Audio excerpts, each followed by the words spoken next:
La ville de Nantes a engagé en 2015 un diagnostic participatif sur la question de la ville la nuit. Au regard des préoccupations et attentes communiquées par les personnes interrogées, la question de la cohabitation a été mise à l'agenda municipal. Le Conseil nantais de la nuit a inscrit dans son programme de travail 2016 un atelier citoyen médiation nocturne. En effet, la ville la nuit a deux visages. La ville qui s'amuse et la ville qui dort. Ces deux usages s'imbriquent et s'entrechoquent. Le centre-ville est particulièrement sujet à ces questionnements. La ville a donc pris la décision d'observer deux micro-territoires, Joffre et Feydeau.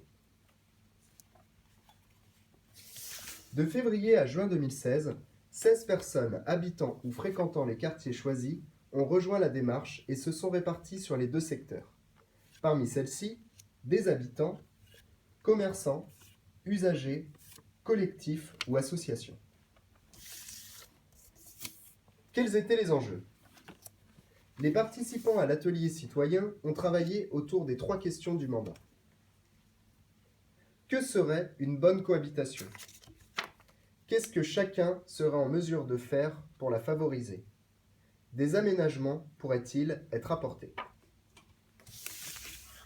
Pour travailler à partir de constats communs et faciliter les échanges, une grille d'évaluation et d'observation de l'espace public a été co-construite.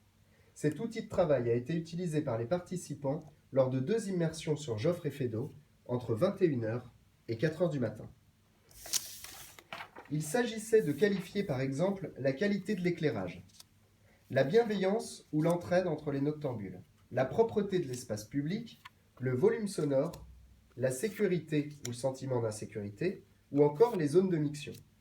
Pendant ce temps-là, le bus citoyen stationnait sur les deux quartiers et 174 personnes ont été interrogées pour partager leur vision de la nuit. Que retient-on ? Au-delà du respect de la réglementation, la nuit questionne chaque personne sur son propre seuil de tolérance et sa notion du bien vivre en ville. Par exemple, la perception des nuisances visuelles ou sonores était différente en fonction de chaque évaluateur. Il s'agit donc de trouver un juste équilibre entre le souhait d'avoir des nuits paisibles, animées, éclairées, sombres, libres, encadrées, blanches ou reposantes. Joffre et Feydeau sont à la fois différents et similaires. Quelques exemples. Les deux quartiers sont très animés par les commerçants. Les observations montrent qu'il y fait bon vivre. L'un semble davantage se réveiller la nuit tombée et accueillir des gens de passage, alors que l'autre joue la carte de la proximité avec des habitués qui se connaissent et se disent bonjour. Sur Joffre, comme Feydeau, la fermeture des bars à 2h du matin génère des déambulations ou des regroupements, car certains ne sont pas séduits par l'offre des boîtes de nuit et terminent leur soirée chez eux ou sur l'espace public. Ces activités peuvent provoquer des nuisances et des tensions. De nombreuses personnes interrogées soulignent les difficultés à trouver un compromis sur ces temps-là. Le carré Feydeau dispose de suffisamment d'espaces verts pour accueillir les noctambules qui souhaitent passer ou terminer leur soirée à l'air libre. Cela se fait moins sur Joffre, où les cours Saint-Pierre et Saint-André sont perçus comme des lieux peu rassurants ou inoccupés.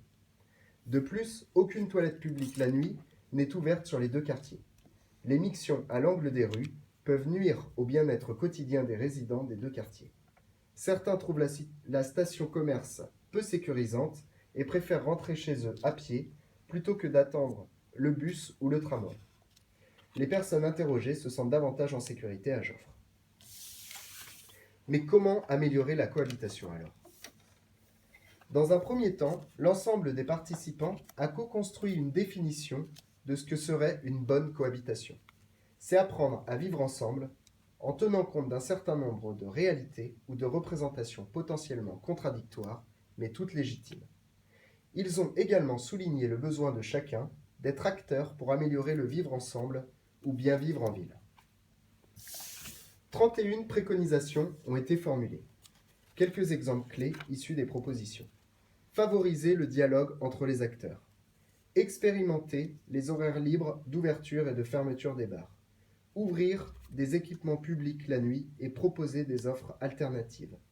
Réduire le nombre de déchets sur l'espace public. Améliorer l'éclairage public Cours Saint-Pierre et Saint-André. Augmenter la présence policière rue du Guet-Trouin. L'ensemble de ce travail a été restitué le 27 juin 2016 en présence des élus référents de la démarche, d'agents de la ville de Nantes et d'habitants. Depuis, la ville étudie la faisabilité des propositions et organise les réponses et actions à engager en lien avec les parties prenantes.